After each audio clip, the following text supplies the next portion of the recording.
Good day, I am Adventure Argonaut. This is Kamikaze Lassplanes. This is some sort of anime girl shmup, shoot 'em up game.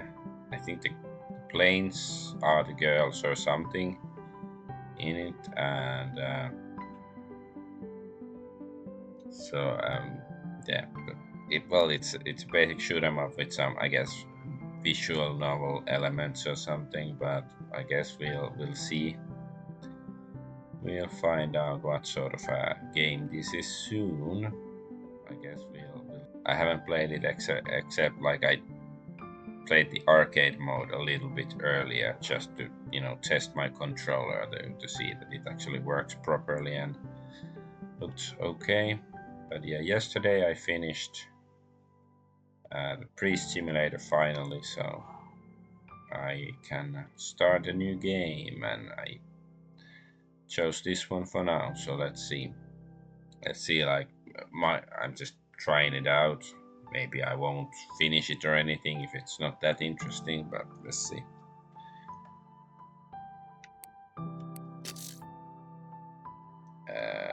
No.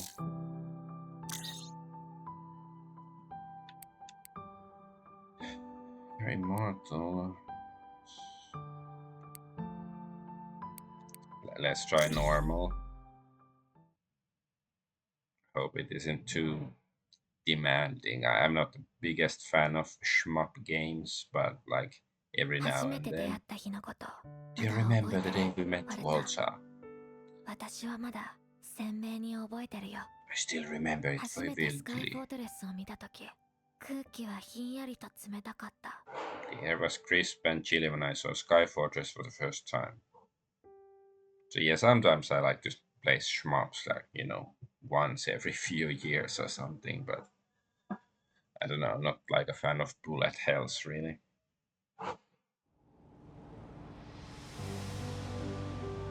Oops.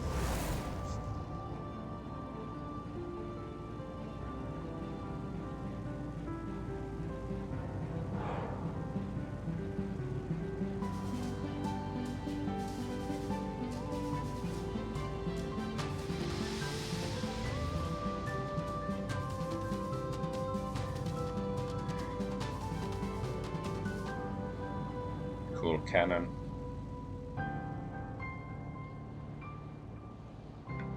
Okay, tutorial. Ooh. Oh, we can destroy the credits. Can we crash into the credits and die? We cannot destroy those drone thingies yet.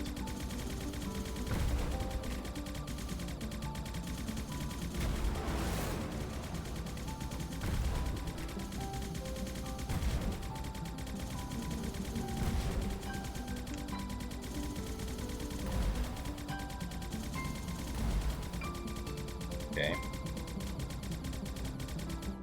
Yeah, and so it's not a Japanese game because lots of, like, I don't know, Polish names or something like that. Is it also Polish, like Priest Simulator? Not sure.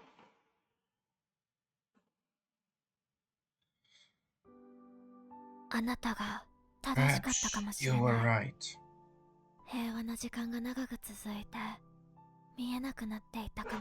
Perhaps peaceful times have made us blind. Perhaps we were living on stolen time. But even if that was the case, I wish we had more. Everything seems like a dream, Walter. I hope you were real. What is this?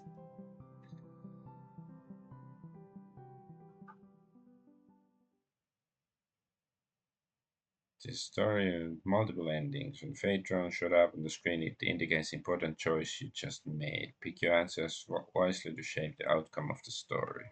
Okay. So story drone is that scale thingy. First day of the rest of your life starts now. It's been a week since I heard those words at my deployment.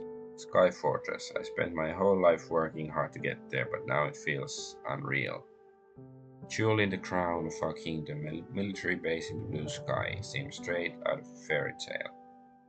It shines among the clouds, fueled by the infinite power of the light. Technological novelty for some, a divine miracle for others. My perspective is different, but I don't find that hard to believe at all. Service in such an elite military base is an ultimate honor for any soldier. The fortress is much more than that. It's a symbol for freedom, levitating midair as if even the shackles of gravity couldn't keep it down. 100 years ago, when the kingdom of Velestia faced destruction, mysterious crystals discovered on our small island changed its fate. Their infinite, pure energy fueled our machinery, modernized the economy, saved our country from downfall. I don't know how the ore works exactly, it's the egghead's job. For most of us, it might as well be magic. The light changed everything. The morning sun bathes the officers' quarters in golden glow as my mind wanders. Behind a large window there's a view of all shades of blue. Azure water reflects the sunlight. I rock in my chair, watching the clouds lazily passing by. Tall watchtowers loom on the horizon, pulsing with the light of crystals that power them. Sometimes when the sky is clear, I can see the gleam of the whale on the horizon. Reminds me of the price we all have to pay. Is it really you? A vibrant melodic voice interrupts my thoughts. Although quiet, it startles me like a gunshot. I abruptly sit up, nearly falling down together with my chair. I instantly raise my head, meeting the gaze of a girl standing in the doorway. Is it? In the dim light of the corridor, her face is hidden in half shade. She stands in the doorway hesitantly, as if waiting for permission to come in. Although her body is short and petite, her chest sticks out, manifesting a dormant force inside her. The goggles on her head, only partially tame, short, purple hair that seems alive. She isn't wearing the official uniform of Air Force units, but I recognize the symbol on her shoulder, which slowly stirs my memory. Her big doe eyes sparkle with violet sunlight as she looks at me. Where have I seen her face before? It seems too familiar, like it belongs to a person I should already know. It occurs to me that I've never been next to someone so beautiful in my life. My gaze must be intense, it instantly makes her embarrassed.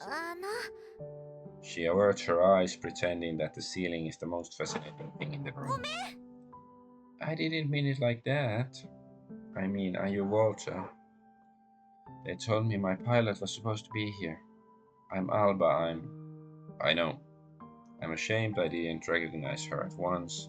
Maybe because I was imagining someone more, I don't know, who actually I've seen Lassplane before, but I didn't know what to expect. Their identities are top secret, we don't even know how many there are. The attendees of this training program are elite soldiers who answer only to the king. I'm about to slap my forehead, but my last shred of dignity makes me stand up instead. Albatross. Albatross. I'm sorry I didn't recognize you at first. They told you you'd be becoming much later this week. Yeah, I know. They changed my assignment out of the blue. I've heard so much about this place, about you. I hope it's not a problem. I can come by later. No, not at all. Not at all. Range of emotions flashes on her face so quickly I can hardly follow. I immediately straightened my uniform. Wait a second, she heard about me? When I found out about an actual Lassplane will be my training partner, I couldn't believe it. No greater honor could ever befall a pilot. I was told the king himself chooses the pilots for his Lassplanes. Part of me thought it was a mistake until the very end. Why would the king choose someone like me, a street rat from the capital? And yet she's here. She came. Albatross is standing in the. I guess it's Albatrossi because it does the accent on the E. It just sounds wrong. It's standing in the door to my quarters. Long years of training led me to this moment, to this place, to meeting a last plane I'll fly together with, side by side, leading her wings. Is this how she imagined me, or did she expect someone else like I did? She's still standing in the doorway, looking at me with weariness. I wish I was better prepared. I hold my head up, stick my chest out, and smile widely to compensate. Is she disappointed? The order may instruct her to trust me, but military drill won't force her heart. I approach her slowly, carefully, as if she was a very animal ready to escape. You only have one chance to make a first impression, right? The clatter of my footsteps echoes in the quiet, empty quarters. Heavy boots stomp on the floor with little dignity. I clear my throat. It's nice to finally meet you, Alba. I'm Walter, your pilot. I stretch out my hand towards her, smiling sincerely. My mother always told me that my smile is my greatest asset, yet I feel it doesn't impress her much. She nods at me officially like a soldier before she stretches out her hand too. I take it, trying to look normal. What did I expect? For her to look like a plane? Well, definitely not this. Oop. Her hand seems so tiny in mine, so soft, smooth skin, as if she never worked a physically demanding job. I can't believe she's the one with such great and destructive power. Lassplanes were supposed to be the angels of destruction, yet the first one I meet seems to be the most fragile thing in the world. Alba not only looks like a regular girl, she's nothing like the soldiers in the base. We shake hands with like businessmen. She squeezes my hand twice as hard as necessary, as if trying to prove something. Perhaps she saw her reflection in my eyes, perhaps she knows how I view her. Perhaps she wants to show me I'm wrong. Her hand may be tiny, but I notice an imperious gleam in her eyes. I bet she could punch me if I deserved it. Okay, I wanna go fight thingies. So, we stand next to each other in silence until I feel silly. What should you say in such a situation? Hi, I'm Walter. Looks like I'm one hell of a pilot since you've been assigned to me. By the way, I heard you can turn into a plane. Are cars on the table too? Yeah, seems about right. How long have you been in the fortress? I see your bag behind you. No, not long at all. I just got here. I dropped by, talked to the HQ, decided to find you first. They tried to stop me from leaving, but I couldn't help myself. It's so beautiful here. HQ love their protocols. I can't blame them. It is a top secret base of the kingdom after all. Do you think I'm a top secret soldier of the kingdom then? Point taken. I suppose Lassplanes have more privileges than us regular grunts. Aren't you like the best pilot in the kingdom? Doesn't sound like a regular grunt to me. Your quarters look nothing like regular either. When you put it that way. I bet they haven't assigned your quarters yet since you just arrived. I have my quarters assigned, thank you. It's these actually. I stupidly look at her for a moment, wondering if she misunderstood something. The quarters were standing in our common, but they're for men. There aren't any co-educational bedrooms in Sky Fortress. So what is she talking about?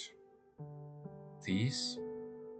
They're fast, but they might have made a mistake. Fast? Who's fast? What? These are male officers' quarters. They look pretty much the same, so I understand the confusion. I'll be sure to help you out figure out your living arrangements when we get to HQ. Alba doesn't budge when I move towards the exit. With hands on her hips, she looks at me with a strange smile. Her confident gaze makes me freeze. She looks so sure there's no mistake. But it didn't mean... There's no need. I saw these quarters during my flight. I really like your window. I asked to be assigned here and they agreed. It's now a female Lassplane quarters. Can you believe it? Uh, if there were flies at the altitude of fortress, one would surely fly into my gaping mouth. She can't be serious. These are my quarters. I'm a decorated officer. There's no way HQ would give my quarters away just like that.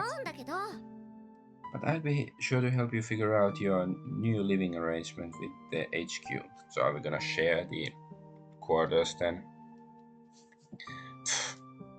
And to think I've just been pondering about how pitiful she looks. Under her apparent weariness, fear lies quite a temper. I'm not sure if I should unleash it.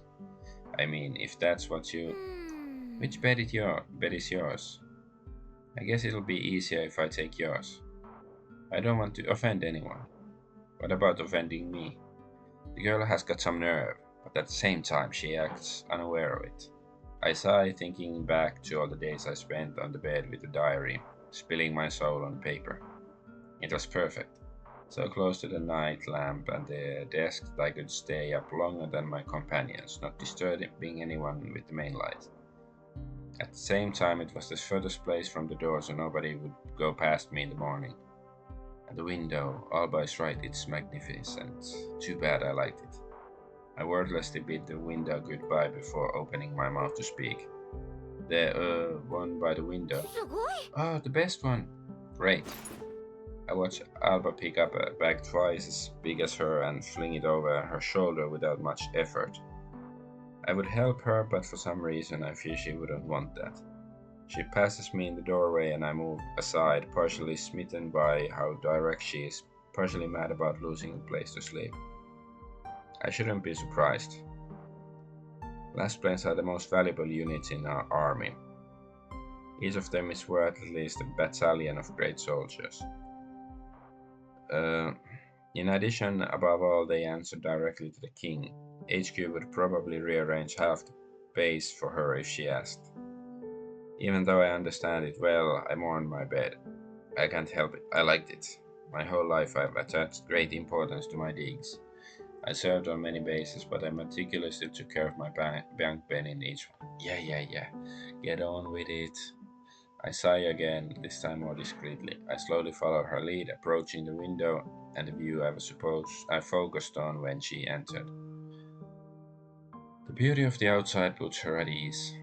Or maybe it's taking over other people's territory that gives her a confidence boost. She sticks to the window and presses her nose against the glass. Wow. The view is fabulous. You can see are they watchtowers? There are so many of them. I bet they're illuminated at night. Must be pretty. A little. The light that powers them shines from a pale blue glow. At night it's like northern lights. Northern lights? Haven't you heard of them? They're like a light show in the sky at night, but only in some parts of the world. I read about them in a book once. Sounds magical. I wish I could see them one day. Do you think there is a place in our island where they're visible? Not as far as I know. Pity. But, wait, you can see the veil from here. It's a veil? I come closer to the window, look at the horizon, squinting. Alba must have better eyes. Sometimes I think I can see the glow of the faraway barrier, but not today. The floating watchtowers keep the barrier up around our island. The previous generation still remembers the day it was set up, when the king surrounded our island with a protective field separating us from the rest of the world. Our people see the light as a symbol of renewal and freedom, but it incited greed and hatred in others. Remind me to ask the infirmary for glasses. How come you're a pilot if you have a sight defect? It sounds dangerous. Maybe we'll fly closer one day so that you can see it. It was a joke. Oh, a poor one. I love the veil. Have you seen it up close? A few times only on duty. I'm not one of the worshippers who make pilgrimages to the veil, but I'm sure travel agencies made a fortune on spectacular flights around the barrier. Hey, I would pay. I think the veil is gorgeous. My mom believes there's a divine power hidden in it. I wouldn't call it divine, the power comes from the light. As long as the light works, the veil will stand. And as far as we know, the light energy renews itself. So you're calling my mom a liar? What? No. I. I'm sorry, Miss Truss. I didn't mean to. Now that's a proper joke, Walter. I don't mind calling the veil divine. It has kept us safe and sound from the outside world for so long. Divine or not, it is our first line of defense, but we shouldn't assume it'll always keep us safe. I guess it's gonna open or break or something. We must be ready as soldiers, ready for the day when it may change. Peace has made us a little too comfortable in our bubble. I feel like many people have forgotten what the world was like 100 years ago. Oh, remind us, Grandpa. What was it like back then? Hey now, I'm just saying we're the next line of defense. We should always be ready for war. You talk like a poster child for the army, Walter, like the one from the propaganda posters. If all else fails, our mighty soldiers have protect the kingdom of Velestia. We need to be ready for the worst. The peace has made our children weak. Poster child, what does that even mean? You actually believe that? Believe what? Well, you're a decorated soldier. Is this what was been motivating you all this time, serving the kingdom as a proud warrior? Without a doubt.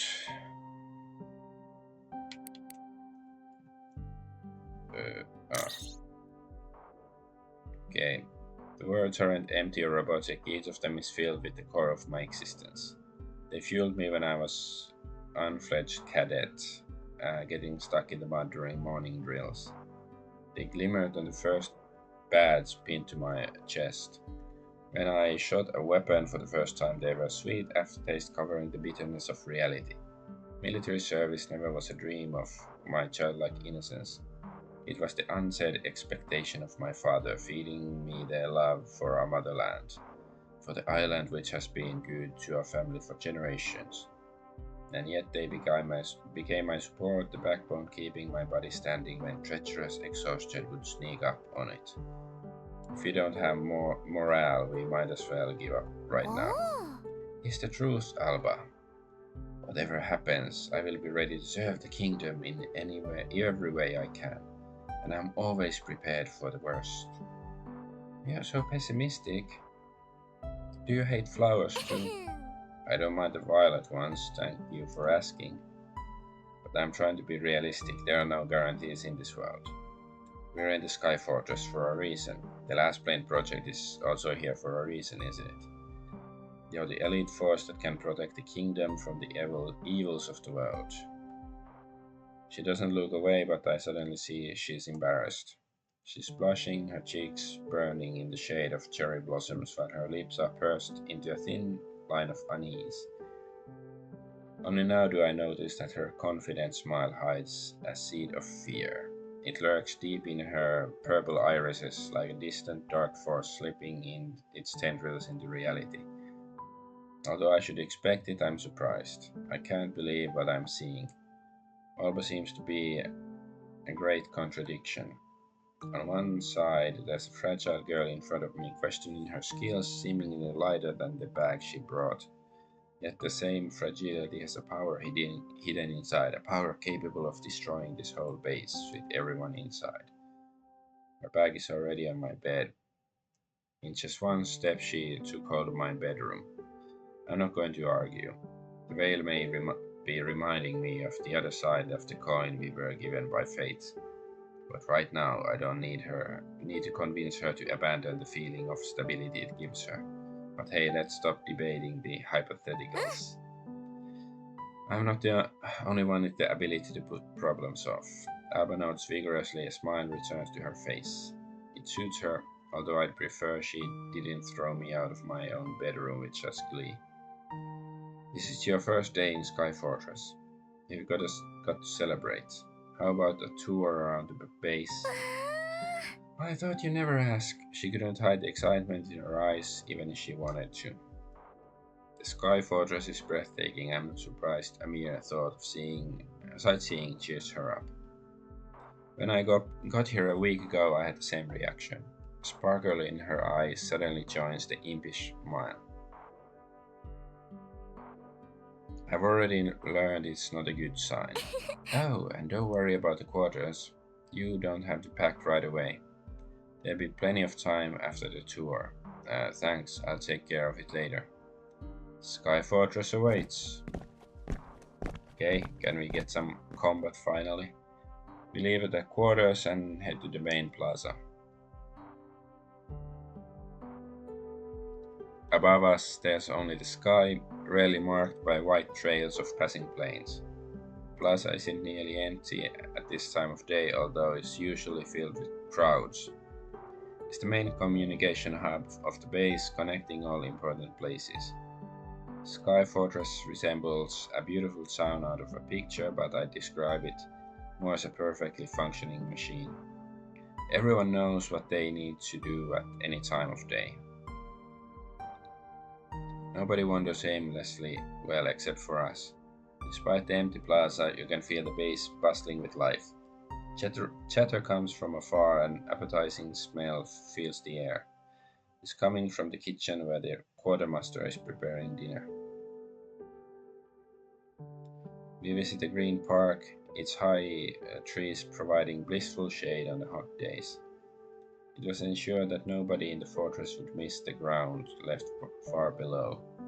They say that when designing the base, the king gathered experts from the mountain regions who were used to living at such a height. So we have alleys between the trees and flower pollinated in some complicated way. The quartermaster even has a small garden where he tries to grow fruits and vegetables. I show it to Alba from afar because I know if someone caught me trying to get inside, I'd be the main course for dinner. The quartermaster is very serious about 3 yellow tomatoes growing there. Yellow tomatoes. The soil in Sky Fortress isn't too fertile, even though it was brought from the island. Leaving the park, we naturally return to the plaza. When I first got here, I learned that if I ever get lost, I should keep walking. It's not an exaggeration, all roads lead to the plaza. Flowers climb up some of the buildings as if trying to get as high as possible despite the altitude and thin air. A trolley crosses the sky lazily, traveling from the eastern to the western part of the base. I like this place, and I can see that Tross likes it too. I admit her presence distracts me. Every day I was told the last plane assigned to me would be more than just my co-worker. We must become one in battle, an extension of each other. Years of my training, name of my life, boiled down to this moment, to meeting this other person. It's so surreal I finally meet her. I guess I didn't believe it would happen until it did. How can I stay calm while giving a tour to the most important person in the base? I heard many stories about Sky Fortress, but I never imagined it'd be so beautiful up here. Air is so fresh, so crisp, I can almost taste it. I could get used to it. It's truly one of a kind. I've been to many places and trust me, nothing compared to this. But I bet you've seen more things in life than anyone else. Oh, really? Why? You don't really know much about the last plane project. You're also the first last plane I've ever seen. Well, your entire life is a mystery to me. I could ask you 1,000 questions and would never get bored with it. Like, I know the last plane headquarters location is top secret even among our own, but she smirks with amusement. Yeah, it's absolutely top secret. Only the king knows the exact coordinates. But when I look into your pretty eyes, dear pilot, my heart melts. I feel I should tell you all about it. I mean, we just met, but... Oh, you know that I didn't mean it like that. Cut the sarcasm. The laughter echoes in the room we are touring. It's light, chipper, and girlish. No matter how much I want to, I can see a killing machine in this young girl. I poke her with my elbow, trying to stop her laughter. She pokes me back, so I move away just to be safe, doing my best to stay serious. Who knows, maybe if I hit her rib, she'll turn into a plane in the middle of the base. I can already imagine the questions from furious HQ officers. Walter, you were supposed to cooperate with Lassplanes we assigned to you. We're disappointed with your unprofessional attitude. I imagine that her life, however hidden in the fog of mystery, was significantly different from a regular soldier's path like mine. The people we pass notice us and nod with recognition, some of them even salute with respect. But I can see I'm not the one attracting attention. I'm not surprised she was embarrassed. For my comrades, it's also their first time seeing a Lassplane in person. They look at her with shock and fascination, as if she wasn't a fellow soldier like them but a walking legend, which admittedly she kind of is. If the light represents our freedom and Skyfortress our power, then Alba is a symbol of hope. Oh, come on, so much blah blah blah, I just wanna go fight. She shows that whatever happens, powerful Lassplanes are ready to repel the evil lurking behind the veil. I was stationed in many outposts, not only Lassplane's base. I've seen many corners of our beautiful kingdom, but nothing as fabulous as this. Sky Fortress has some breathtaking views, especially when the sun is above the horizon. I've heard that people complain about the poor climate here, but I don't mind. Besides, I'll take a mountain hike over a beach resort any day. So, does she have to put jet fuel into her when she's in the plane mode? How does it work? Which orifice do you insert the hose into? I mean, I can understand them. We live on an island. I miss the warmth. It's colder here, and at the same time, the sun can burn you to a crisp. Sometimes when you run, it's harder to breathe because of the altitude. I'll take your invitation to a beach resort then. I'll make sure to pass it along once I get one. But I love it here. I'm glad to hear that. We're going to stay here for a while. I'll make sure you feel at home, even though you just stole my bed. You mean my bed? I'm sure none of these people would mind if I took theirs, Walter. They'd feel honored if I did. HQ definitely assign you something nice, my dear pilot. Maybe they'll even give you a ticket to a beach resort.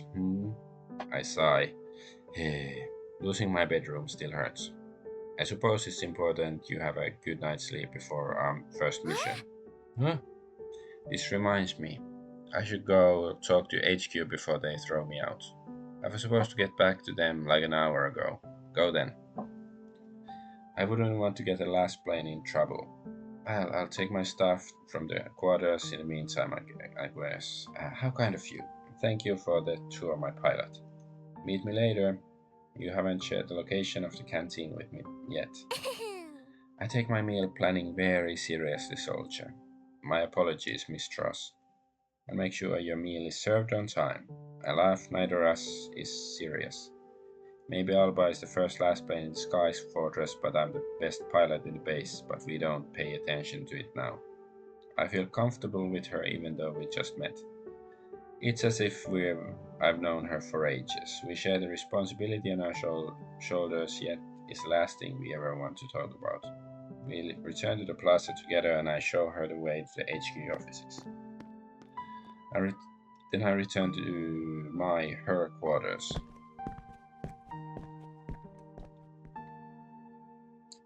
It takes me 15 minutes to collect my possessions from the brutally confiscated quarters. My new room is similar to the last one, but the most comfortable bed is already taken and its owner isn't eager to switch.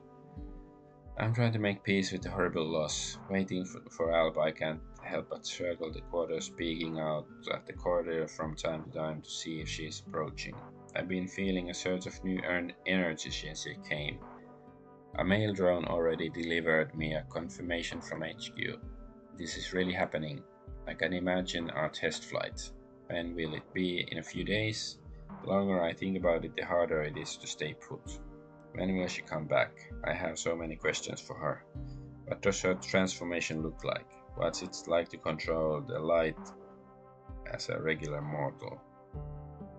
I feel like my head is going to explode. Why is she taking so long? Is she already in trouble for wandering around? The last thing I want is to inconvenience her. Hesitating for a long while, I finally head to the door with a grand plan to find Tross. I'll pretend I just want to discuss the details of a test flight now with the official permission from HQ. I tighten my grip on the piece of paper, unconsciously crumpling it more. Admittedly, it can wait until dinner is not urgent or important, but I left my doubt unanswered and just go ahead.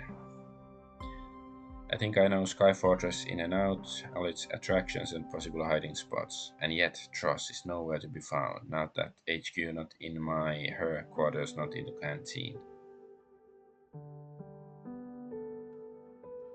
Wandering around Sky Fortress like a ghost, I slowly lose confidence. Only when I step out of the office quarters balcony to get some air, I do notice familiar violet hair down in the distance. Alba. She's sitting on the edge of a cliff in the middle of a green glade in Sky Fortress's only park. It's far from the barriers, away from the alleys and the safe area. No wonder I couldn't find her. She's hidden from sight if you're looking from park level. Looking around, I curse under my breath. Perkele. I need to retrace my steps and go all the way around to reach the park.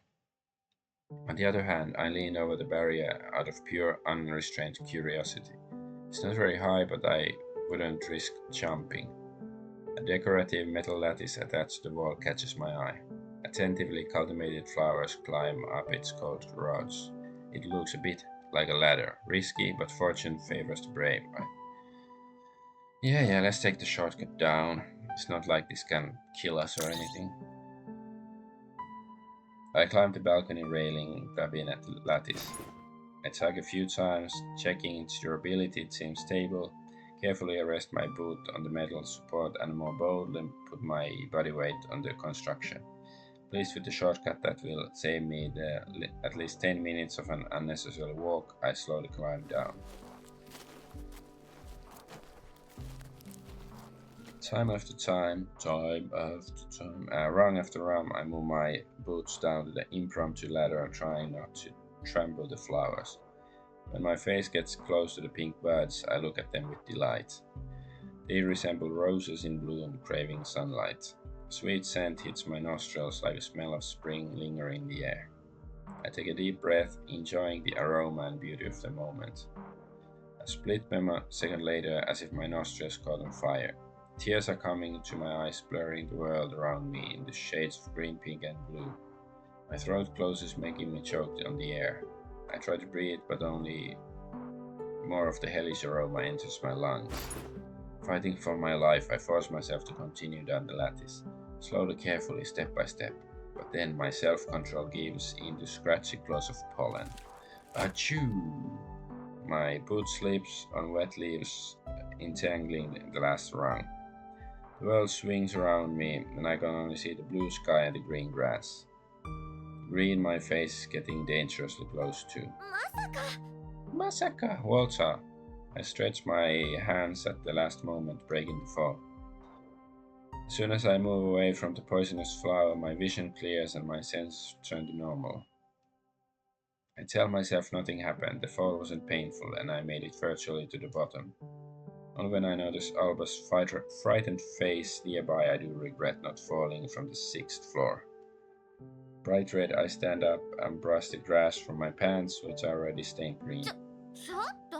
Oh dear, are you okay? What was that about? I didn't see you coming and now you're falling from the sky. I'm good, I climbed down just fine. The grass is slippery, that's all. Oh, okay, but please don't do that again. I don't want you to get hurt. Can I join you? She moves away to make room for me on the grass. So what was with the... are we allergic to the pollen, or is it actually some poisonous flowers growing here, or what? I sit down on the ground next to her and never came to this part of the park as I didn't see the need for going outside the fencing. I must admit the glade is breathtaking though. The sweet smell of flowers lingers in the air. the colorful buds poking through the green tufts of grass. Alba constantly tucks unruly strands of hair behind her ear, only for a nice, cool breeze to lift them up again. And the sight. There's only the blue, boundless sky in front of us, and endless as the ocean around our home island. I stay silent for a moment, taking in the landscape. We watch the clouds float lazily on the blue canvas. When the light is right, the hulls of the planes passing above flash at us secretively. I don't know a more beautiful place in Sky Fortress than this one. As soon as I saw this place, I had to come here, even if it's just for a few minutes. It's breathtaking. Everything is Walter. Sky Fortress is absolutely amazing. I'm already in love with it. It almost feels like a dream. Have you ever gotten used to it? The Sky Fortress, kind of. I needed a few days. Something about looking through the window and seeing nothing but a vast ocean of blue made my head spin. I see, I don't have problems with that, but I think this is my favorite spot in the entire base. Right here. I follow her dreamy gaze. The view from the glade is amazing. Nay, the glade itself is amazing. This place reminds me of Minecraft. I understand what Alba means. I love the scent of flowers growing here, how soft the grass is. I love the wind carrying the sounds of life from Sky Fortress. It seems as if the sky meets the earth here. Can you feel it? I watch her dip her hand into the green grass. Following her gesture, I stretch my hand to touch the grass blades, which turn out to be as soft as she promised. My fingers brush the back of her hand by mistake. We both freeze. She blushes and looks away, and my heart races again. Doki doki. Only a moment passes before we realize what is happening, but it feels like eternity. We hastily withdraw our hands like scalded cats, looking at the sky like there's nothing else. I completely forget about the crumbled orders in my pocket. This place reminds me of my village so much. I mean, the view wasn't that good, but the wind, the flowery field, somehow this place has a scent of home. Ooh, I was convinced you grew up in the capital, like me. Oh no, far from it. I don't even like the capital that much. I mean, it's beautiful and everything, but I love the idyllic crop fields. How the idyllic crop fields feel. Most people would do a lot to break free from the farmlands and live in the capital. Did the royal treatment and the big world vibe fail to convince you? A city can be so suffocating. Being out in the nature makes me feel free, a bit like the sky does. Our village was hidden among the hills. The air was so clean it would sting your chest if you breathed too deep. It feels the same here. I miss my family though. Our house was filled with the otherworldly aromas from the kitchen. I miss the goats too. Goats? Do you mean the legendary incredible Lassplane raised goats? Puh. I didn't. Even if I did, there's nothing shameful about the farm work, city boy. Goats are nice if you feed them, although they do nibble on the grass. If they were set free, we wouldn't have meadows like this in the world. Hey, I didn't mean anything bad. I'm just curious, how did they find the last plane out in the wilderness? After all, it's not like something an average girl can do. Oh, so I'm not an average girl, my pilot? Most certainly you're not, in every aspect of it. Honestly, I spent more years away from home than at it. I was 10 years old when they took me away. I know probably everything has changed since then, but I love my memories. I like to cling to them as they make me feel better. Can't forget the goats. I'm not even gonna comment on that for your sake, Walter. You have a family to get back to after all this is over. It's easy to notice how subtly she avoided telling me more about her training. The last plane project is shrouded in mystery so much that even military officers like me don't know a lot about it. I understand that, in a way. Lassplanes are so strong that, according to legends, one is enough to turn the tide of the greatest battle. But how can we be sure if they haven't started or won a battle yet? I know we only have a few units involved with Lassplanes, but I don't have the exact number. I also know that it's extremely hard and you need special abilities to get into the program. But what abilities? How does it work? How can a human body harness the energy hidden inside the crystal of the light? Does Alba even remember if she was taken away from her home when she was only 10? What do I remember from that time? My unseeing gaze falls somewhere around her curious irises, returning the memories hidden by the fog of time. I remember our house in the capital, but it was neither happy nor warm. The city is more than beautiful spires reaching toward the sky, although I loved watching them as a child. I never liked the word slums, but I assume it's the easiest way to describe our district, which doesn't mean I hated it. I only hated going back home. Too many sad memories lingered within its walls, and they disgust me even today.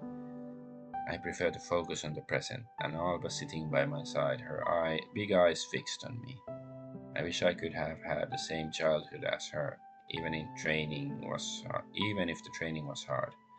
The way she brightens up at the mere thought of home is cute. I'm glad she could live a normal life, although maybe I wouldn't miss the goats if I were her. I always thought they were mean. Yeah, I suppose I grew up in the capital, as I said. It wasn't glamorous, but it wasn't that bad either. I much prefer this being here in this meadow. When this is over, I'll probably travel the world. Maybe I'll visit some goats.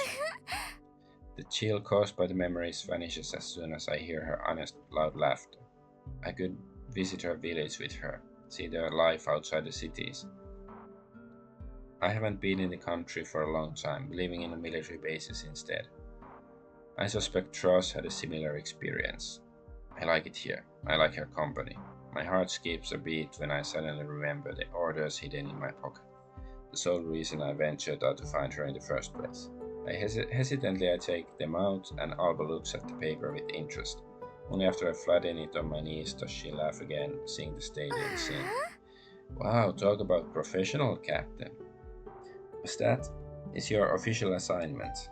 On behalf of HQ, I would like to formally welcome you to our ranks here in Sky Fortress. The orders say I'm authorized to be your pilot. We need to schedule a test flight soon. Oh, already? Yes, I'm excited. Aren't you? Have you trained with a pilot before? Her energy disappears in an instant like an air from a deflating balloon. My face falls. Did I say something wrong?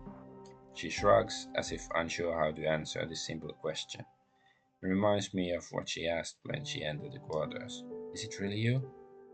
As though she expected me to be someone special, although I'm not. There are 100 soldiers like me, dedicated, well-trained, patient, and hungry for battle, and yet something about me makes her embarrassed again. In theory, yes, I have hundreds of hours in training in my logs. I met many pilots during that time. I've been honing and mastering my skills with them for last few years, but I can feel something's wrong. She averts her eyes, looking sideways, not at me, suddenly interested in a violet flower waving in the wind. She locks her hands together nervously, insecurely. My heart races as I wait for an answer. There was always something missing that I could not find. They told me that once I found a pilot I could bond with, the odd feeling would go away. So she's been riding the pilot carousel and she's trying to find the right guy.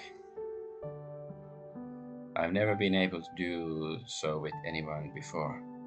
Everyone expects me to be perfect, to handle anyone I work with. They wave their hands dismissively, saying I just need time. Sometimes I feel like there were claws squeezing my chest. When I think about it, I can't breathe and hey, I wish I could take her trembling hands, but I'm not bold enough. We just met. The crumpled piece of paper was supposed to bring good news, but now I see how anxious she is. And I freeze. Alba seemed like the most optimistic and carefree person I met in the base. Although nothing could scare her. After all, I found her on the edge of a steep cliff and she didn't mind the abyss. Now I can see fear in her eyes. She's afraid of the burden the kingdom put her on her shoulders and the risk that she won't be able to handle it. When I think about it, it's no wonder. She's expected to be the second line of defense for the whole kingdom, while she doesn't even have a pilot who could understand her. It takes two to tango. Her efficiency doesn't depend only on her skills. If I were her, I'd be nervous too. Actually, as I think about it, I begin to get anxious.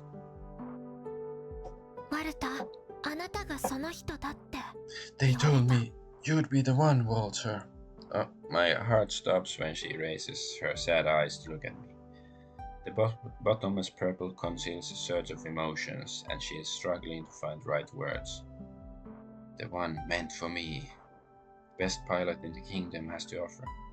I smiled nervously, although I'm not sure how to answer. I can take a compliment even now. Thinking about the pressure HQ put on me, I get increasingly nervous, but I push the anxiety aside. Her face yearns for hope and inspiration, and I want to tell her it's gonna be alright. That regardless of what happens tomorrow, the two of us can face it. That I'll protect her from everything fate throws at us, that from every obstacles, from each coming storm. I don't know if I believe the words I told her in the quarters. I want to believe for her sake as long as it gives her peace of mind and makes her smile. Of course, I'm the one for you, Alba. Just like you're the one for me, a mere pilot in this place. Put a hand on her shoulder, wanting her to look at me. She averts her eyes, staring at the violet flower again. You might be the one promised by the king to solve all our problems and protect our lands. But you're not alone.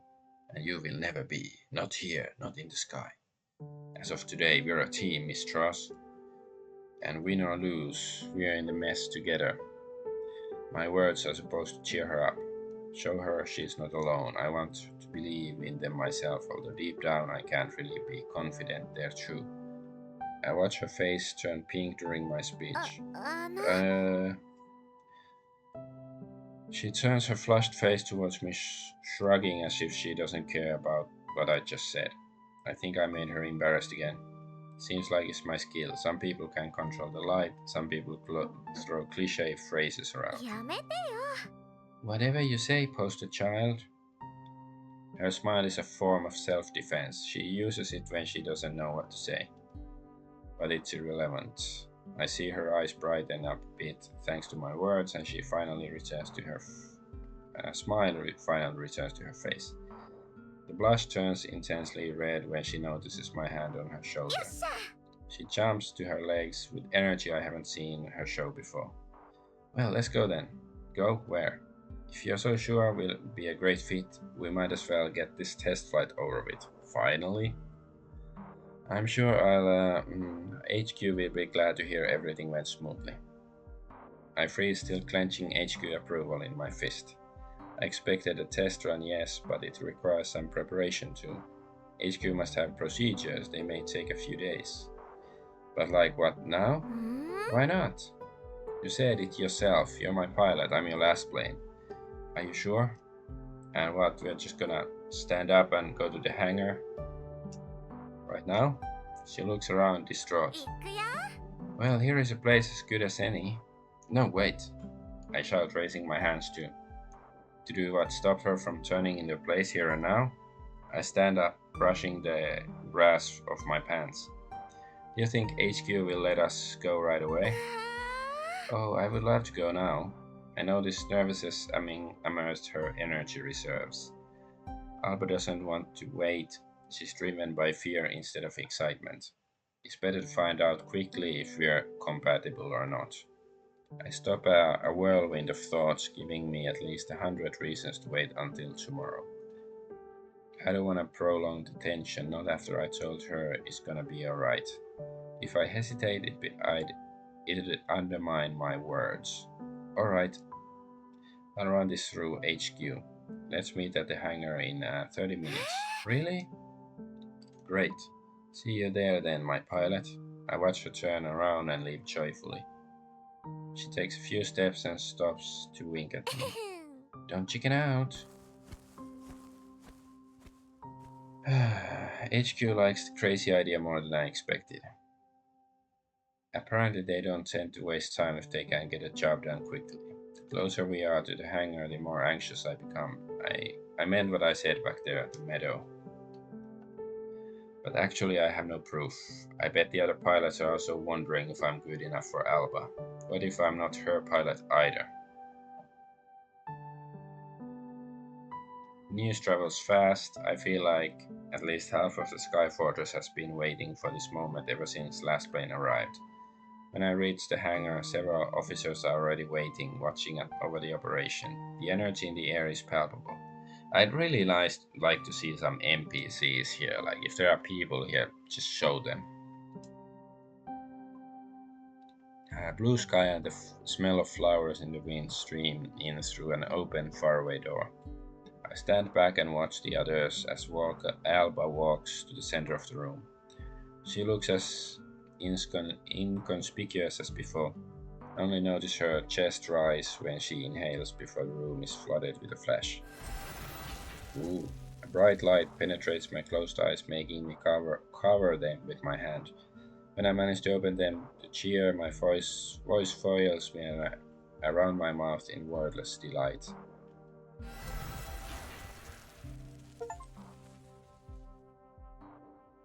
Okay, this is part we unlocked. So it's like Sailor Moon transformation. The walls of the hangar disappear in a black emptiness cut by luminous lines. The smell of ozone lingers in the air as if I was in the heart of a storm. It's like time and space around us vanished and this moment was lodged into a drop between dimensions of reality. The radiant silhouette is surrounded by strands of energy among the dark clouds. The light crystal in her bracelet glints in a familiar yet strange way. It's like a supernatural force whose magical properties I can feel for the first time when I get goosebumps in the nape of my neck. Bright green ribbons coming out of the crystal envelop Alba's body, transforming it into something else, something new. Bit by bit, from the frills of her uniform to her body cells whose essence of life is changing into another force. The light soon becomes too bright for my eyes, unused to this sight no matter how hard I try to ignore it. I regretfully close my eyelids as the scene ends with another flash of lightning. Lightning, which one? A small storm hidden in the bubble of time passes, leaving behind sparkling airplane wings, resembling metal but so far from it. I now know I'll never look at Alba in the same way, and that I'll never forget it.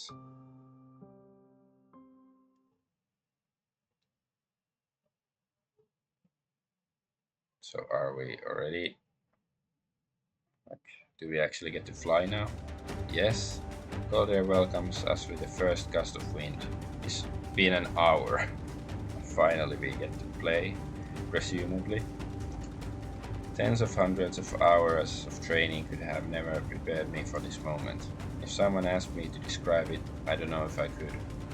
This feeling is unbelievable. I feel the true scope of her power, and it seems infinite. I feel Tross's proximity like never before. The rumbling of her thoughts flutters under my fingertips. I'm surrounded by solid hard metal, yet I can feel there's a soul inside it. I watch the gouges before me, but the soulless numbers can't convey the moment. Energy strokes my body, leaving trails of goosebumps on my skin. It's as if I was next to a mighty power source, only this power is alive. 77%, 93, done. Looks like the synchronization is complete. How are you feeling about this, Alba? Actually, it's great so far. Not to toot my own horn, but I think I nailed this. You're doing great. I'll let HQ know we are ready. HQ's Lassplanes squad, are you ready to begin maneuverability sync test? I think so. I'll try my best to make sure we stay compatible. I promise I'll be gentle, my pilot. Last plane to HQ, we're ready. Beginning the maneuverability sync test. Okay. tutorial.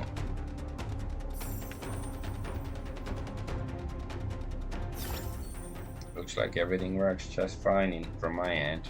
So, what do you think? Are we compatible? Surprisingly, everything is going smoothly. I see no problem so far. Gotta admit, I was prepared for much worse. Hey, that hurts.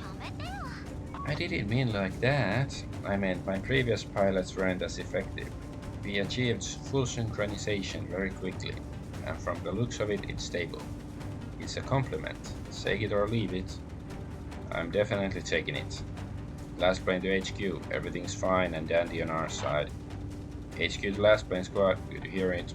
We have new orders, or rather a small request. There's some junk left by the cleaning crew next to the training zone. There's mostly old drones, long out of commission. Some of them became active recently. They're messing up our comms, and since you're already dead, take them down, would ya? Sending coordinates. Over now. So now we're taking out the trash? Well, orders are orders. Might as well check out if our weaponry systems are up and running while we're at it. But a junkyard? What a terrible place to pick a first date, Walter. Is this a date, Miss Ross? A terrible one if so. Okay.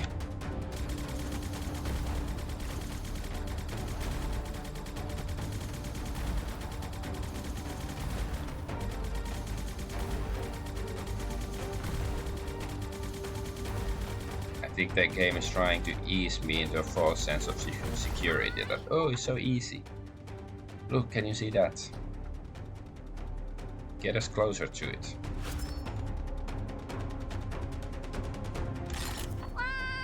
What's that? Sometimes we can salvage leftover power from our enemies to upgrade our gear. Let's put it to use. More drones up ahead.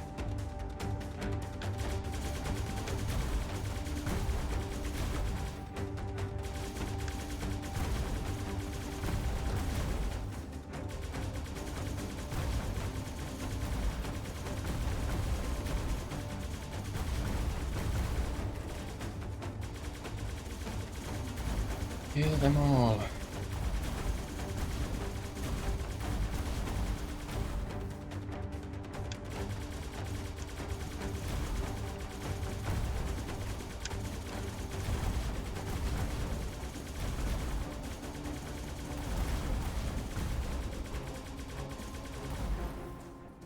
Hey, do you see that? Looks different from the rest.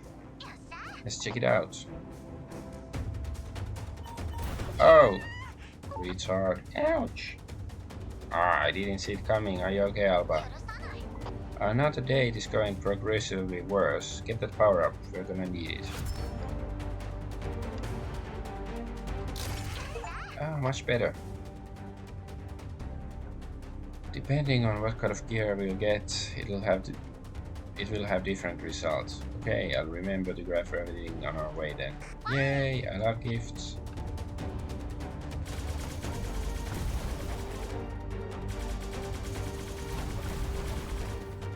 Ba-bam.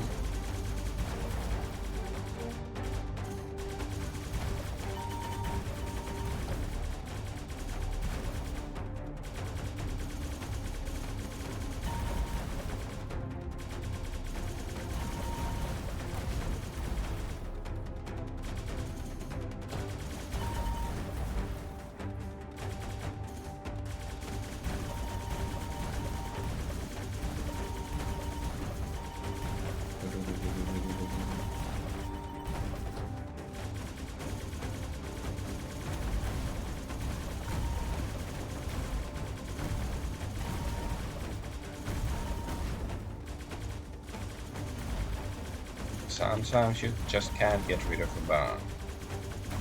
Or some days.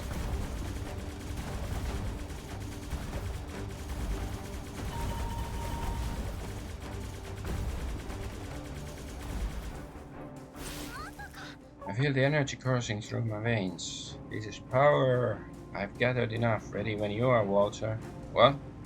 Just trust me. Oh, what am I supposed to do? Grab that left trigger.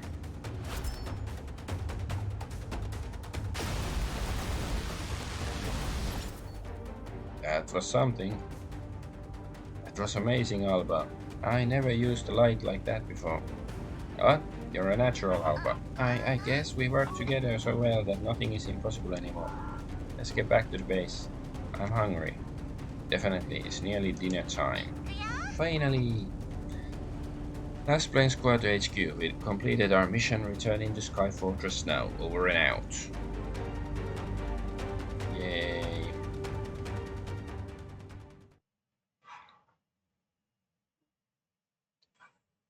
Okay, that wasn't like a real mission. Can we get like a... When are like, when's the whale gonna go down and enemies attack or something? I don't remember the last time I saw content after returning to the hangar. Although I assured Alba everything would be fine, I couldn't have been certain. My promises would be void if I turned out to be as incompatible as the previous pilots. And yet we were perfectly in sync on our junkyard dates, however it sounds.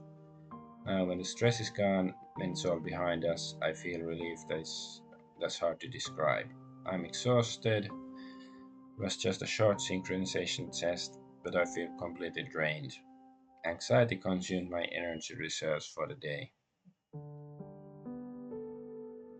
Even though it was just a quick test flight, it now feels like I've fought in a battle. It deserves some relaxation. Alba slipped out from the hangar as soon as she returned. Her transformation, haha, there's a typo, was over before I even noticed. Puff, and she was gone. I swear, if I were to describe her in one sentence, I wouldn't be able to find right words. Now in her petite human form, she must have rushed to the quarters to prepare for dinner. I, in turn, am desperate for relaxation. I can achieve only through a scalding hot bath. Is there gonna be like some bath scene later with the girls? There are some bathhouses in Sky Fortress, perfect destinations for tired soldiers after a long day of work. I've been here for a few months, long enough to figure out which are the best. I thought we said we've been here only a week earlier. Maybe I misunderstood. The baths near the quarters are always painfully crowded. It has its advantages. Instead of awkward silence, they're filled with the buzz of my companions' chatter. Soaked in water, they don't want to talk about work, so we chat about silly things and laugh. On some days it's perfect, but today I'm not in the mood for crowds. I want to rest, so I head to the bathhouse in the eastern wing. It's part of the unused VIP quarters for special guests. No VIP has appeared yet, so they're always empty. It's my little secret, a place that hardly anyone knows about and most certainly nobody frequents. I step inside, blissful and covered only by a towel around the waist. Bathing is relaxing, it clears my mind and cleanses my body. I'm ready for both. By habit, I walked inside without looking around. It's my place after all, only I know about it. I haven't seen a living soul here since I arrived at Sky Fortress. Suddenly, a movement in the corner of the bathhouse catches my eye. I freeze like a deer in the headlights. Who? Duckies. What are those like ducks have like weird mechanical horn thingies? Submerged in water, Tross turns to me, hearing my footsteps. Hidden by a blanket of foam on the water, she freezes. At first, she freezes as if unsure about what she's looking at, as if thinking I'm just a figment of her imagination. After all, in what kind of world would a person march inside a bathhouse she's bathing in so conspicuously? I'm not the only one having a hard time processing it. For a moment, we're both shocked, looking at each other stupidly. Hot steam conceals parts of her figure. Uh? I open my mouth, but no words come out. Reason tells me to look away, but my body won't listen. I stand still like a statue, a motionless ice figure in front of her. Injuries from our close encounter with the mine are nowhere to be found on her fair skin. Only droplets of water leaving wet trails on her slender body. The setting sun bathes her body in golden light, casting shadows on soft dimples.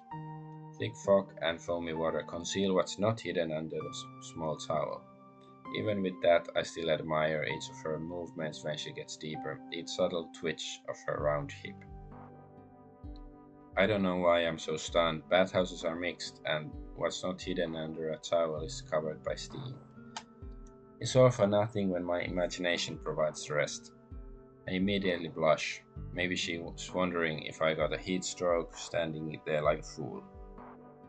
A quiet thought in the back of my head makes me realize that Albatross sees not only my bed but also my favorite bathhouse. And then all my thoughts vanish, and when her face contorts with terror, she reddens as if the water got a few more degrees hotter. I slowly realize what she realizes. Oh no. Yeah. What are you doing here? Her scream snaps at me back to reality, reminding me where I am. It breaks my trance, making me comprehend how many seconds I've been staring at her.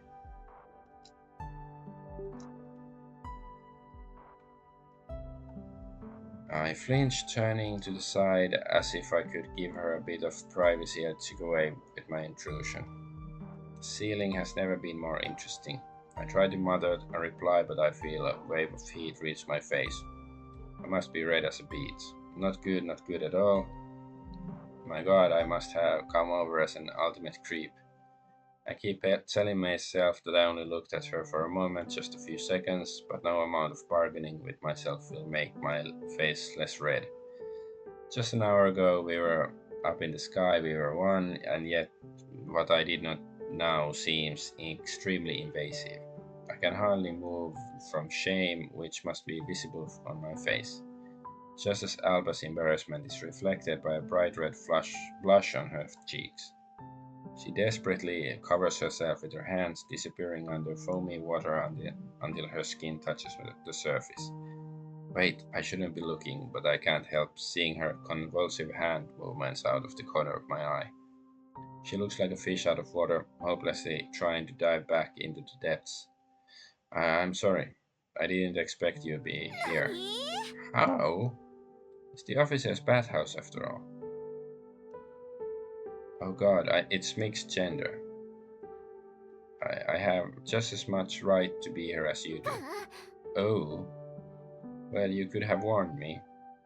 You waltzed in here so quietly I had no time to cover myself up. What was I supposed to do? Announce myself? I thought no one was here. Our discussion is pointless because technically we were both right. Logic tells me I didn't break any rule of mixed bathhouses. Like the duck between her breasts. At the same time, I'm so embarrassed I'll never go inside like that again. Starting from today, I loudly stomp my feet to let half the base know I'm coming. I'll slam the door as much as rude as it is, but what to do now? I stay still for a moment before I realize it's probably worse than pretending that nothing happened. I glance at her and force myself to turn my eyes away. I can't help, her gaze petrifies me. She quickly moves to the other side of the pool, fixes her unseeing gaze on some random point in space, as far from my face as possible. I haven't even touched the water yet, but I suspect I'm red as if scalded.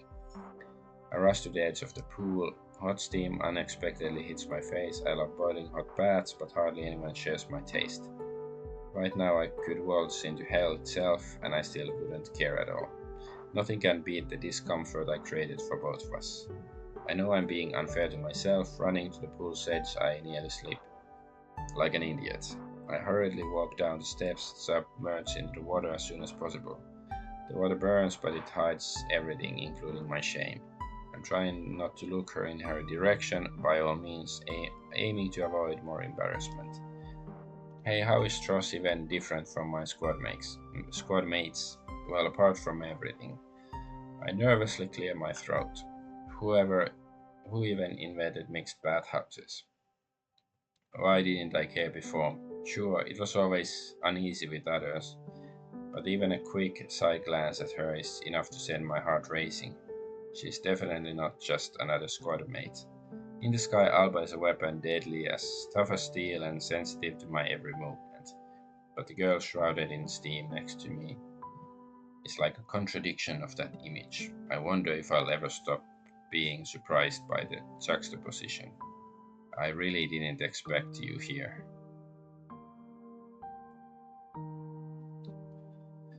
I just thought you were hungry and headed to the canteen. Oh, don't remind me, please. The dinner isn't ready yet. I checked. Don't get fooled. I'm absolutely starving. I didn't even realize you knew this place. The bathhouse near our quarters is much bigger than this after all. HQ told me there's a special bathhouse in the base that I could use. I heard it's for VIPs, which I presume a Lassplane is. So, I'm a VIP? Wait? I do have the right to be here, Walter. Yes, I'm your pilot after all. Let's pretend I believe you. When the silence falls between us, only the sound of water can be heard. We're sitting on opposite sides of the pool, facing different directions. If someone came inside now, they'd think we don't know each other at all and that we have nothing to say to each other. It must look ridiculous. There's plenty of space in this huge pool, but we're pushed to the opposite sides as if our lives depended on it. I'm tempted to look at her, but the thought of meeting her embarrassed eyes makes me squeeze into my corner more. My mind races, persistently trying to make up any small talk topic that could cut the awkwardness lingering in the room like steam.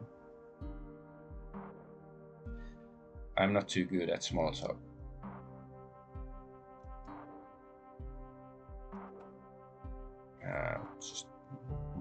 Just a moment.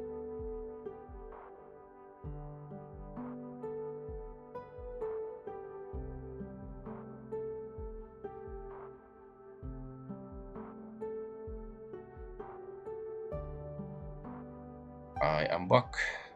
Thankfully, Alba seems just as desperate for a change of subject. It doesn't take much. So, how are you feeling now that we're back at Sky Fortress? Oh, good actually. Phenomenal even. I always miss the sky before I leave, but after a tiring mission I think I miss the ground more. Sounds like a tiring cycle. Does it? I think it makes me appreciate much more. Both much more. Who says you have to choose one over another in every scenario? You're definitely a natural. I think you were fantastic out there. Not a bird, not just a plane, but the albatross. Oh, stop it. I wouldn't be half as good without your guidance, Walter. You can stop the humble act. What act? I simply am humble, Miss Strauss. I'm a human after all. A mere mortal compared to. I'm interrupted mid-sentence when a wave of hot water floods my mouth. I didn't even notice when she turned to me, too focused on the ceiling. I choke and cough, fighting for breath while my lungs are on fire. Her rippling laughter fills the room, coming from a half-covered mouth. Even though she's blushing, she doesn't seem to regret the splash. Revenge never looked so tempting. Take the bait. This way. I can't stop myself. I scoop the water around me, sending a small tsunami straight at Sneaky Tross. The waves splash at her face, thousands of tiny droplets scatter around, accompanied by her screams. Walter Percival Schmittens, is that our name? How dare you? Is our name Walter Percival Schmittens? Disrespecting a Lassplane like that. Who now? Schmittens? My dad always used my full name when I messed up. I don't know yours, but I'm sure as hell don't need it. Oh, it's a terrible name, Alba. Terrible name for a terrible man like you. Hey, you started it. But now that you mention it, I do see the appeal of your dance method. Unrelated, but what's your full name? Like I would tell you. I'll tell you mine if you tell me yours. Fine. It's not your business. Nice to meet you, Alba, not your business, Tross. I'm Walter, not Percival Schmittens. When I see another splash coming my way, I do my best to escape. Water enters my nose, almost drowning me despite my attempts. Fighting from life, I see Alba stick her tongue at me as if she won the battle. But the war is far from over yet. For your sake, I will let that slide. So, you were saying something, my dear peeking pilot? I was saying, wait, I wasn't peeking. Oh, I believe you. Very convincing. I was saying I'm glad you're feeling well. That explosion felt rough. Are you sure you're okay? It takes more than that to take me down. Besides, the light heals my body in almost an instant. I just need a power-up, like the one we picked up in that trash field. Not a scratch on that body.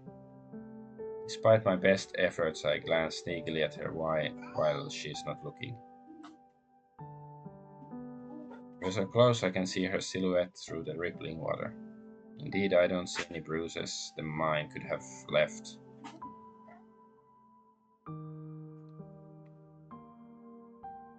Her body seems spotless, almost too flawless to be true. The past left no marks on it. There are no scars from her childhood or even common birthmarks. I had no idea the light can work like that. But honestly, does anyone besides the scientist working with it know everything it's capable of? How does it feel? I mean, sorry to be so blunt. I think it's gonna be revealed that, there's gonna be bad guys attacking, but then in the end it's gonna be revealed that our king, is the bad guy and he started the war or something, and then we get to decide if we turn against him or something. Anyway, sorry to be so blunt. It's amazing that you can use the light, but it's a total mystery to me. Is it a magic power you somehow channel? Are you suggesting I charge up like an old battery, Walter? I am unsure whether she's joking or not. I begin to sweat nervously. I mean, when you look at it like that, we're all walking batteries. Powered by food, air, water. Nice save. It's a feeling that might be too hard to describe. Up there in the sky, the form I take seems as natural to me as this one. The light is like an adrenaline released when I need it. When you're stressed or in danger and it courses through your veins, you don't think about it, you don't produce it consciously. It just appears and the impossible becomes possible. And you gain superpowers. What we can do with the light depends not only on our skills but also ourselves. One of my companions, a Lassplane I met in the previous base, could create beautiful art with it. She would illuminate the whole quarters, cover the walls with light blue flowers. Wherever she went, she liked to surround herself with her private small forest. She compared the light to creativity, not to adrenaline. To use it, you needed not only skills and discipline, but also inspiration, which can be elusive, hard to grasp. But thanks to creativity, an artist can go beyond the limits of possibility and create something from nothing. That's very poetic. I thought all Lassplanes were highly intricate weapons. I mean, we are, that's the point. We can argue that war is not just destruction. It's also art, a painful birth of artists. Like some, Austrian artists. Poetry with words dyed by the scarlet of innocent blood. But as much as a bath is the perfect place for philosophical concepts, I'm too hungry for poetical thinking. War is a rebellion in my stomach, Walter. And I must say, my stomach craves food, and I'm prepared to shed blood to get it. Well, I sort of share her sentiment. At least yours. Hey, what did I do now? You're nearby, and I get fussy when I'm hungry. Yeah, I can definitely see that. You're right, a bath is the perfect place for a random pondering. Light is such a powerful advantage. You would think it's too beautiful to be true, right? What do you mean? Think about it, an infinite power source, magical abilities with no price to pay at all.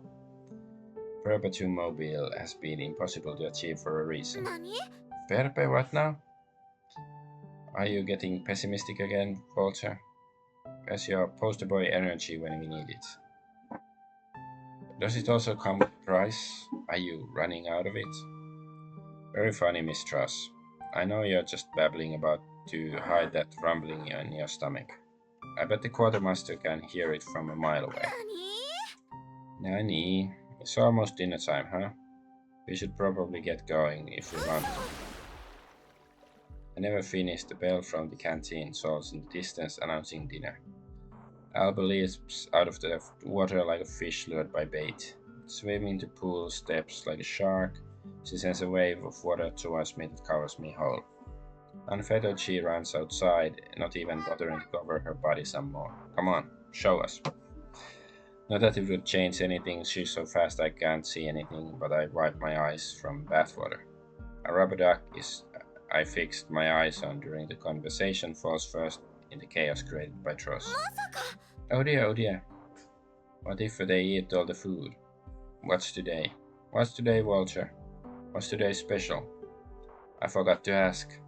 Oh, the hell with it, I'll just run. Save us a seat. I'll be there in a minute. She must be starving because she jumped out of water like a bullet.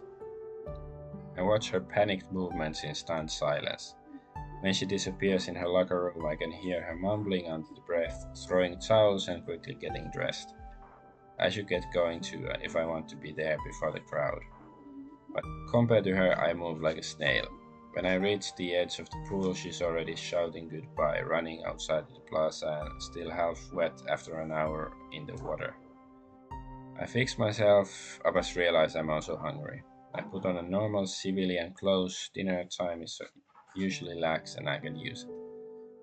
I hang wet towels in a wooden wash tub and I join the line of people heading to the canteen. The canteen is strategically situated near sleeping quarters on the edge of Sky Fortress.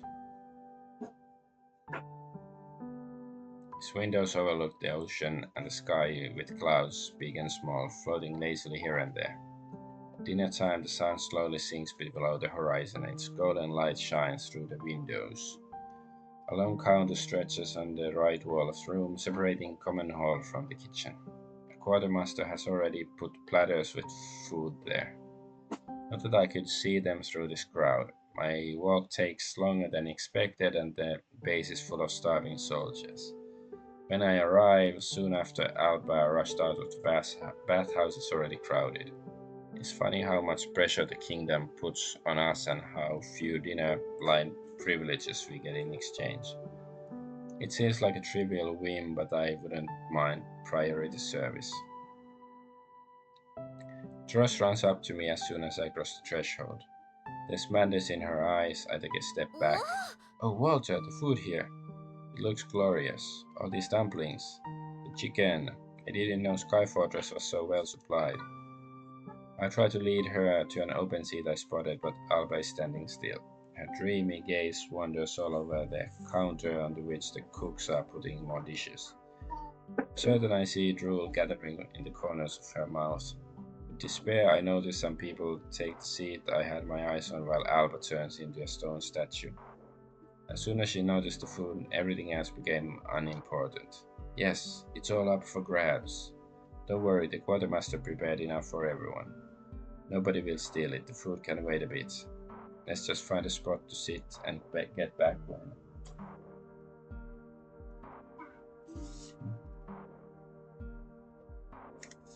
I turn to her and I nearly lose my balance.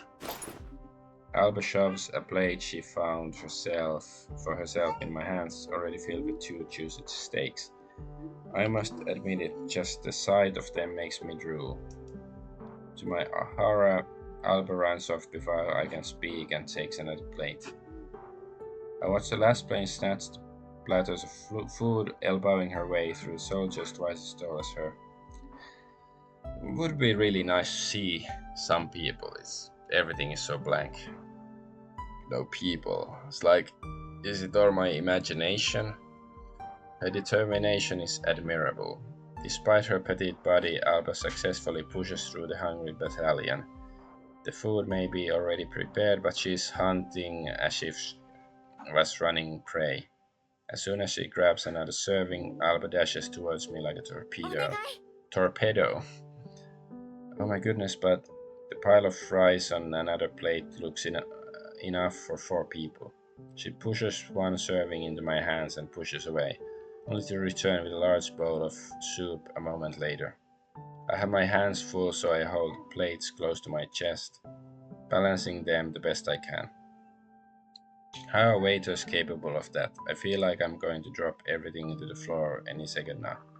Besides, has she been starving for a week? How long was she in transit to Sky Fortress? A month? Oh, wow, you must be hungry.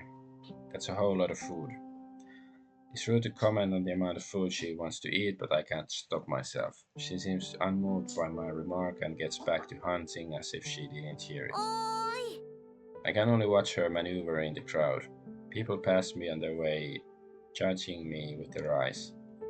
I can't blame them, maybe she just took enough for the two of us. You know, we can always take a seat, go back for more, right? Right? I shout at the crowd, seeing only her purple hair sticking out. A moment later, her hand shoots up, gives me a thumbs up sign. I don't move, helpless and clueless. I don't know. Go look for a seat. Slowly trying not to drop anything, I move towards the tables. Squeezed between the benches, I'm forced to walk sideways like a crab. People stare at me openly and I can see they're judging me. I'm not surprised. I carry so much food as if I was afraid we would run out with leaving my infinite hunger unsated. I would judge myself too. What has she gotten me into? I notice an opening in a corner of the room and dash toward it, fearing someone will take it first. When I reach the table, Abba suddenly appears behind my back. She's holding 2 mugs of beer in one hand and a plate of buns with sweet filling in the other. Oh, there you are. Looks delicious. Why is dinner served so late? It's a crime. I had to wait the whole day. I place a pile of food on the table and collapse on a wooden bench with relief. I was focused on this entire operation. I didn't even ask what else she brought. Instead, I watch her reach for sweet buns. Although surrounded by food, she doesn't gulp it down but enjoys every bite. I scoop my beer mug closer. The line to the food counter is now so long that I lost my appetite. Maybe when she's done eating, I'll ask Alba to hand something for me with her strong elbows and inconspicuous height. For now, I sip my beer watching her feast on the buns. Maybe it's the secret to keeping her in a good mood. A life and death battle for sweet bread. You've got quite an appetite, huh? All these people probably thought this amount of food would be for both of us. I do not. Excuse me. She looks annoyed by the question but keeps eating. The world could fall down around us and it would not stop her from devouring the buns. Well, at least now I know her real priorities. I probably need to eat more than you do, Walter. Using the light is most energy draining task ever. Lassplanes need to consume a ton of calories to be able to utilize it efficiently. Otherwise, it just drains us dry. That explains it. Now I feel a tiny bit better about carrying half the kitchen supply here. And it makes it clear how someone so petite can eat so much. I don't know if I could finish this dinner myself. Everything looks appetizing, but all of it at once. I can only hope that Tross will take breaks between the meals. Even her superhuman power must have limits. Are these sweet buns you're inhaling surely the most efficient energy source? I mean, I think something with more amounts of protein like steaks could probably. Don't be a negative Nancy, Walter. Sweet buns might be the empty calories, but you cannot stop me from eating all of these. Alba winks at me and I see an impish sparkle in her eye again. I decide to sip my beer in silence. It's better this way, at least for me. I love sweet buns. By Nana used to bake them every time I came home from school. They were my welcome home gift, and I really cherish these memories. She'd also bake them whenever I felt sad or afraid. She said there's nothing in life that a good sweet bun can fix. I look at her with some disbelief. It's nice that she shared this story with me, but I don't know if I'll ever get used to seeing a powerful Lassplane talking about sweet buns with a dreamy look on her face. We all have our priorities in life. But for Alba, the important thing is food. Buns are a memory for her, not just an empty whim. Well, you're in luck then. I bet we can ask the quartermaster to bake them tomorrow as well. I'm sure he'll do it for you. She looked surprised for some reason, as if she didn't already use her position to take quarters for herself. You really think so? Could you ask him for me, Walter? Yeah. Yeah, sure, I'll ask him for you. And just like that, Alba brightens up. Uneasiness vanishes from her violet eyes. The hands she clutches so often are relaxed now. Sipping my beer, I watch her move from sweet buns to both steaks. I must admit, this girl has an appetite like a large soldier. I hope that she brought it for the two of us, therefore, in vain.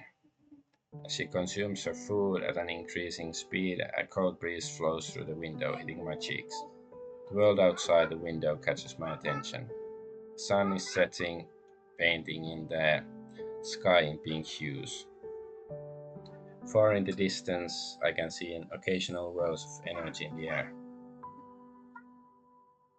The veil graciously shows itself to me. What do you think is out there? Her question startles me, cutting through the silence. When I look at her, I notice she's watching the horizon too. Not that it stops her from eating, she holds a chicken leg next to her mouth and keeps chewing. My jaw would hurt at this point, but like a gentleman I am, don't comment on it. The rest of the world, I guess. A groundbreaking response, thank you. Well, what do you want to know? Everything. I heard so little about it. I try to remember what I learned from history books at school. I don't know if there's much to tell. There are countries, as you probably know. Our largest neighbor is Perun Empire. Aside from that, I imagine it's different from our country. How so? Because they have northern lights? Because they don't have the light. Discovery of the light on our island turned our poor country into a force to be reckoned with. The rest of the world has been industrialized for a long time already. I heard it's dirty there. It's rather vivid image when I look at her lips stained with hot sauce. I clear my throat, suppressing a laugh. Their technology depends on different resources such as coal. Their engines emit fumes which pollute the environment. To create these engines, they have factories in many towns, and they in turn contaminate rivers. That's why our island didn't amount to much over 100 years ago. We don't have fossil fuels or resources to drive the global economy. And that's why the light is so precious. It's an infinite source of energy, not to mention its magical properties. The rest of the world would love to put their hands on it, even if it meant swallowing our island whole in the process. That's so sad. They polluted their lands. Wouldn't the light help them the way it helped us? Discussing global politics over roasted chicken isn't something I expected tonight. But watching Trosh devour the food with such dedication feels like an accurate metaphor. You took the sweet buns and the steak, but you still reached for the chicken, right? Excuse me? I'm just saying the Empire is greedy. According to the books, their territory is over 10 times as large as our island. Even if we gave them half our resources, they would need more one day. I don't like the comparison. Unfortunately, these poor ribs you brought don't have the veil for protection. No comment. And I'll eat these ribs. I try to stifle a laugh. As a result, I only choke on my beer, and Tross laughs out loud. Today was a roller coaster of emotions, and the bathhouse regenerated my tired muscles. Now I feel blissful. Our companions join us soon, eager to meet the famous last plane who arrived at the base. It gets dark before we leave the canteen. heading to our separate quarters. I fall asleep, tired from all the emotions and drowsy from the beer. The sounds of people rattling around in the quarters wake me from a shallow sleep. If this is a new day, maybe this is a good time to end the stream. Like, I was hoping to see more battle, but this game seems more visual novel than you know, an action shooting game. At least so far, I guess at some point it's gonna ramp up the action. But it's sort of interesting, but like visual novels, there's too much blah blah blah. I really wish they had an editor to sort of cut down on the conversation, make it more efficient. But yeah, but I'm hungry myself as well. So you have to blame what's her name, Albatross, that I'm so hungry. So I'm Adventure Argonaut. I thank you for watching and bye bye.